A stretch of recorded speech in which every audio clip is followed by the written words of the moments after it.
Welcome to Universitas Brawijaya Malang, home to over 60,000 students and a hub of innovation dedicated to building up noble future. Established on September 4th, 2008, UB's... Assalamualaikum warahmatullahi wabarakatuh. Perkenalkan, nama saya Rika Dona Raisa, dosen tetap pada program studi S1 Pendidikan Dokter Hewan, Fakultas Kedokteran Hewan Universitas Brawijaya. Pada video ini, saya akan menampilkan proses pembelajaran pada mata kuliah Farmakologi Veteriner 2 dengan MK PKH 61512. Mata kuliah ini diberikan kepada mahasiswa semester 5 dengan bobot 3 SKS yang terdiri atas 2 SKS perkuliahan dan 1 SKS praktikum. Mata kuliah Farmakologi Veteriner 2 membahas berbagai golongan obat yang digunakan dalam bidang kedokteran hewan, meliputi mekanisme kerja, farmakokinetika, farmakodinamik, indikasi, kontraindikasi, interaksi, efek samping, serta pertimbangan dalam pemilihan obat. Pembelajaran ini mendukung 4 capaian pembelajaran lulusan dalam penguasaan konsep kesehatan hewan, penentuan terapi, tanggung jawab akademik, etika, dan komunikasi profesional. Melalui capaian pembelajaran mata kuliah, mahasiswa diharapkan mampu menjelaskan konsep farmakologi dan karakteristik berbagai golongan obat, serta menggunakan pemahaman tersebut sebagai dasar dalam menentukan terapi. Mahasiswa juga dilatih untuk bekerja secara mandiri maupun berkelompok, bertanggung jawab, dan mampu berkomunikasi secara efektif. Bentuk pembelajaran dilaksanakan melalui ceramah interaktif dan praktikum. Untuk metode pembelajaran dilaksanakan melalui pembelajaran kolaboratif partisipatif, studi kasus, dan diskusi. Media pembelajaran yang digunakan meliputi slide presentasi, textbook, artikel ilmiah digital. Materi dan tugas juga disampaikan melalui Learning Management System Brown di UB. Evaluasi pembelajaran dilakukan melalui penilaian yang mencakup UTS dengan bobot 20%, UAS 25%, case study 20%, kuis 10%, keaktifan 5%, dan praktikum sebanyak 20%. Dengan bobot total adalah 100%. Demikian penjelasan mengenai rancangan pembelajaran yang akan digunakan, dan selanjutnya adalah pelaksanaan pembelajaran pada materi agonis beta 2 sebagai bronkodilatator. Terima kasih. Oke, assalamualaikum warahmatullahi wabarakatuh. Oke ya, pada pertemuan kali ini di Farmakologi Veteriner 2 kita akan mempelajari tentang obat agonis B2 sebagai bronkodilatator pada gangguan pernafasan hewan. Oke, sebelum kita mulai ke perkuliahan, coba kita baca dulu ya. Di sini ada kasus seekor pasien kucing itu datang ke klinik dengan keluhan sesak napas dan wheezing, dan juga disertai peningkatan frekuensi pernapasan. Ketika dilakukan pemeriksaan klinis, ini mengarah pada bronkospasme akut. Oke, adik-adik di sini sudah mengetahui ya bronkospasm itu apa? Ya, bronkospasm itu adalah bronkus yang terkonstriksi. Oke, nah ini adalah kasusnya. Nah, pertanyaannya, obat apa sih yang paling rasional untuk membuka bronkus dengan cepat? Jadi kan tadi bronkospasm ya, berarti kan bronkusnya berkonstriksi. Nah, gimana caranya kita memberikan obat agar bronkusnya ini dilatasi? Nah, jadi nanti setelah kalian mengikuti perkuliahan, diharapkan nanti kalian bisa menjelaskan bagaimana sih kerja obat beta agonis. Kemudian bisa membedakan beta agonis yang short acting, yang dia tuh durasi kerjanya pendek, dan beta agonis yang durasi kerjanya panjang, yaitu long acting ya. Kemudian yang ketiga, bisa menentukan pilihan obat yang sesuai dengan kondisi klinik. Jadi kalau misalnya kucingnya ini datang dalam keadaan bronkospasme akut bagaimana? Terus kalau misalnya dia kronis itu bagaimana? Itu beda-beda ya. Pakai SABA atau pakai LABA. Oke. Nah, ini. Nah, ini bisa dilihat ya deh ya. Jadi ada dua bronkus ya. Ini lumennya yang satu diameternya bagaimana? Kecil ya, sedangkan yang satu dia diameternya lebar. Berarti yang berkonstriksi yang sebelah kiri atau sebelah kanan? Sebelah kiri. Kalau aliran udara itu bisa lancar kalau lumennya bagaimana?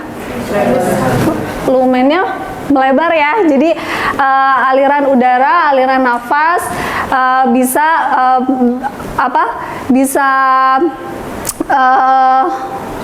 lancar seperti itu, sehingga pasiennya bisa bernafas.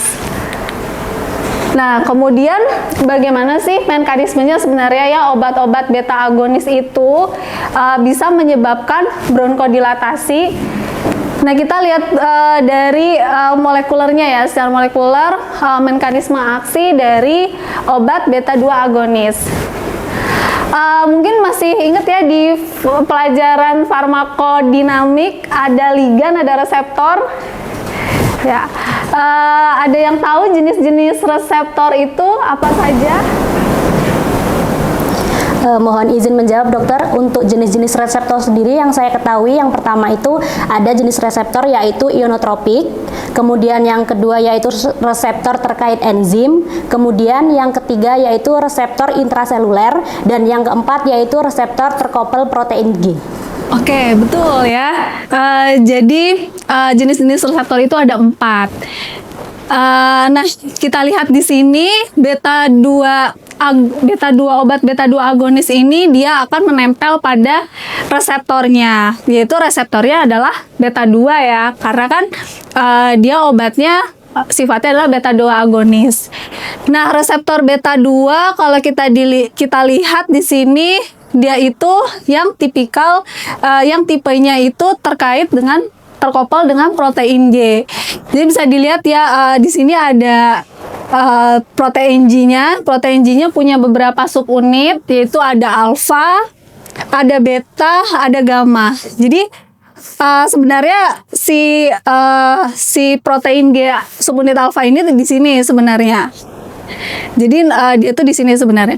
Nah, si protein G subunit alfa itu bisa berpindah karena adanya ikatan antara obat dengan reseptornya. Jadi ligan itu bisa berupa obat, bisa berupa neurotransmitter, bisa berupa hormon. Karena kita lagi belajar tentang obat beta 2 agonis, maka ligannya adalah beta 2. Oke. Nah, ketika ligan itu berikatan dengan reseptornya, maka si reseptor ini akan berubah bentuknya. Jadi konformasinya akan berubah. Nah, ketika konformasinya berubah, terutama protein yang terkoppel sama protein G, maka nanti si protein G subunit alfanya dia akan bergeser ke adenilat siklase. Jadi dia akan menempel sama adenilat siklase. Ini kan disal ya, jadi kalau kalian bayangin ini sebenarnya jaraknya nggak jauh, cuma nanometer ya, seperti itu. Jadi nanti protein G yang subunit alfa akan menempel pada adenilat siklase. Nah, istilahnya ini adalah adenilat siklase. Dari namanya sebenarnya sudah ketahuan ya, adenilat siklase ini sebenarnya berupa apa sih? Saya dok, untuk adenilat siklase ini termasuk enzim karena memiliki ciri khas berakhiran kata ase. Oke, ya betul ya. Jadi adenilat siklase merupakan suatu enzim. Nah, enzim merupakan sebuah protein. Nah, enzim dulu ya di SMA belajar enzim itu merupakan katalisator biologis. Nah, jadi enzim itu mempercepat suatu reaksi tanpa dirinya sendiri bereaksi. Nah, di sini adenilat siklase ini mempercepat reaksi dari ATP menjadi CAMP. Nah, ATP di sini sebagai apa? Sebagai substrat, ya kan? Enzim pasangannya sama substrat ya. Jadi substratnya adalah ATP.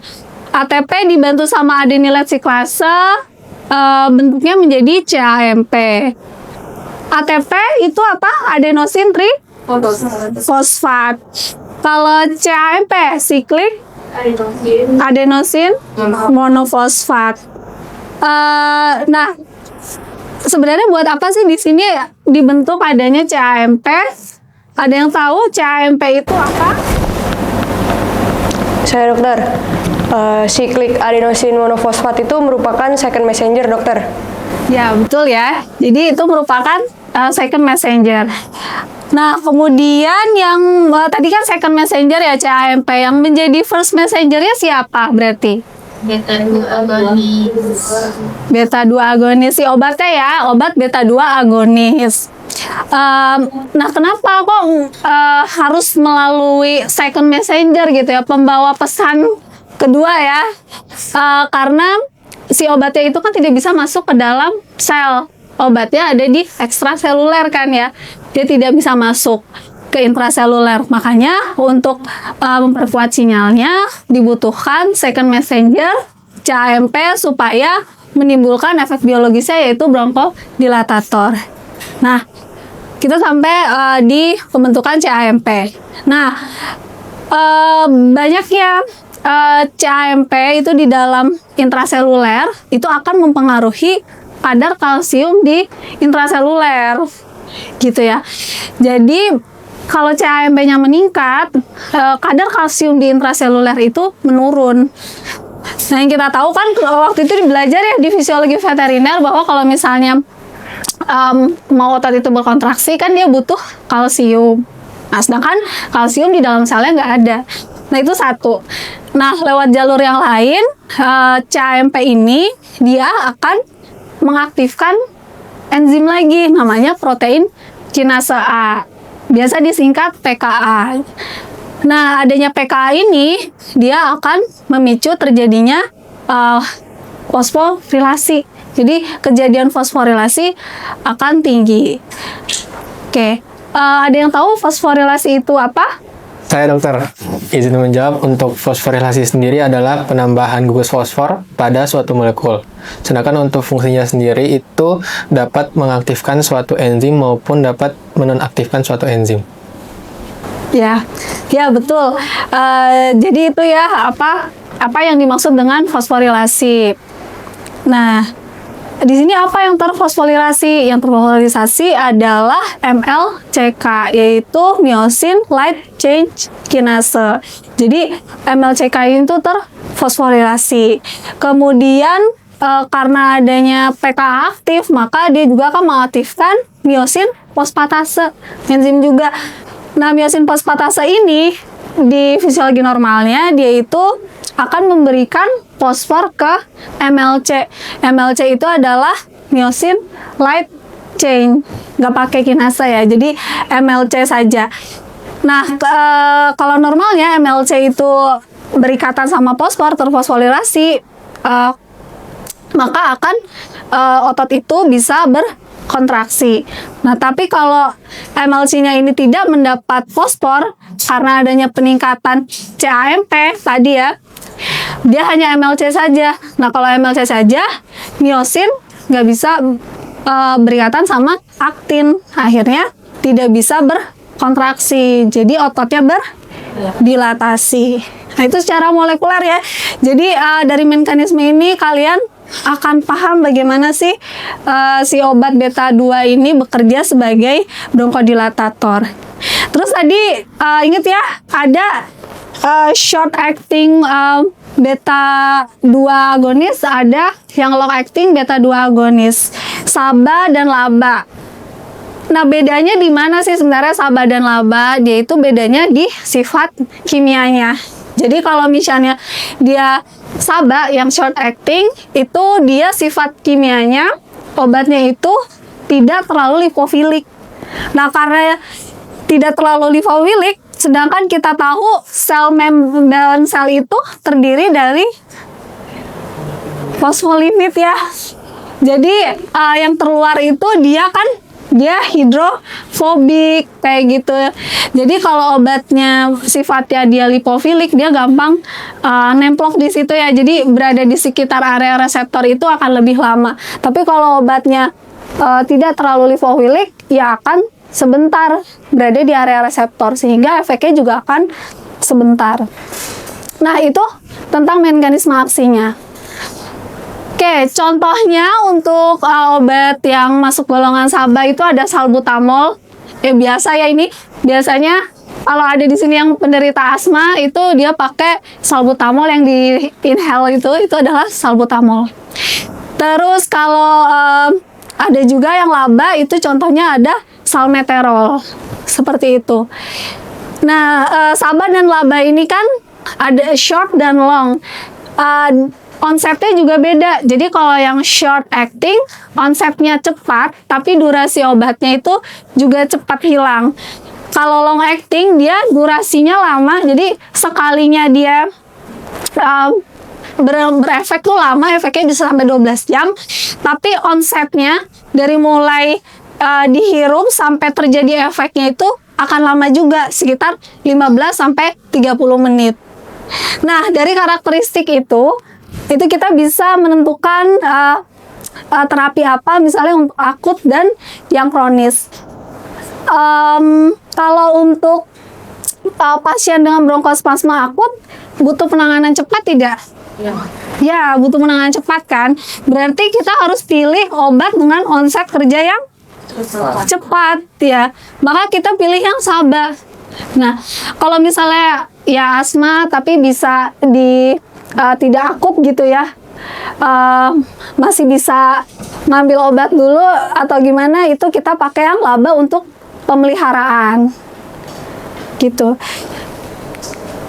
Oke, ini salbutamol. Ini kita lihat di etiket obatnya dia hanya monoterapi ya, jadi single compound aja salbutamol. Nah, kalau manusia seperti ini. Nah, kalau di hewan itu ada bisa pakai MDI atau meter dose inhaler. Jadi kenapa kayak misalnya anjingnya suka gigit-gigit ya, anjing suka gigit-gigit. Kalau ini sampai kegigit maka kan akan bocor. Kalau bocor gimana? Jadi overdosis ya.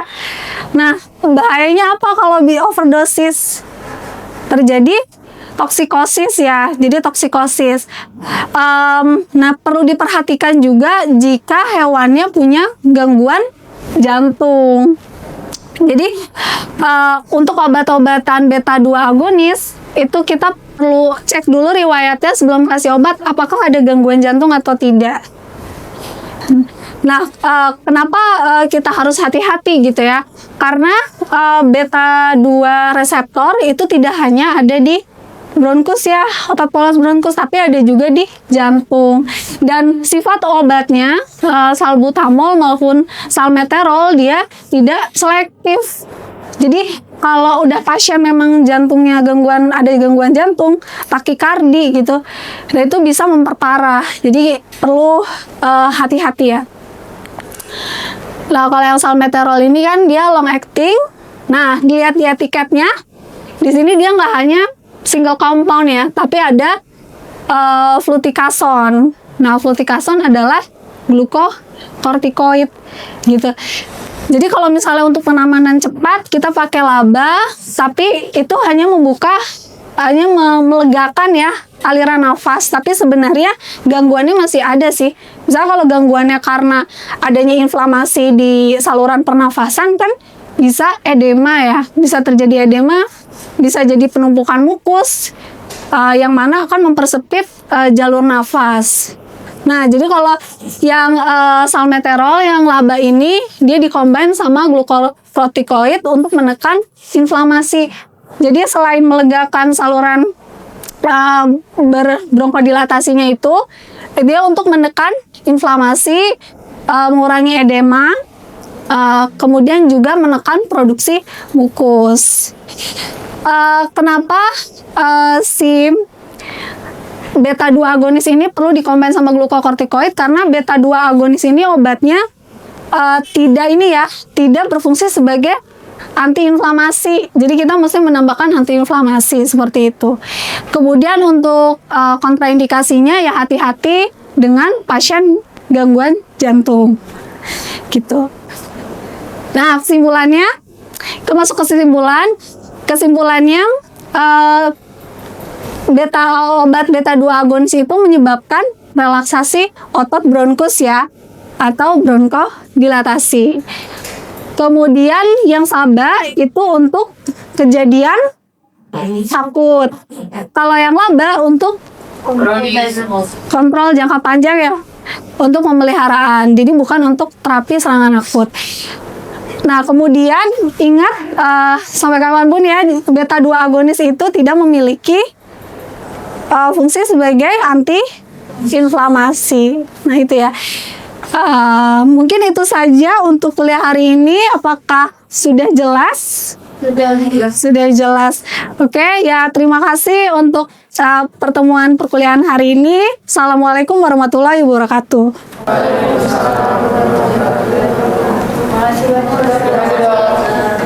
Demikian dokumentasi pelaksanaan pembelajaran mata kuliah Farmakologi Veteriner 2 yang saya ampu sebagai bagian dari penilaian diseminasi dosen UKT-PT dalam rangka sertifikasi dosen. Terima kasih kepada seluruh mahasiswa yang telah berpartisipasi aktif dalam proses pembelajaran. Semoga video ini dapat memberikan gambaran mengenai implementasi pembelajaran yang berpusat pada mahasiswa. Terima kasih atas perhatian Bapak Ibu Asesor. Wassalamualaikum warahmatullahi wabarakatuh.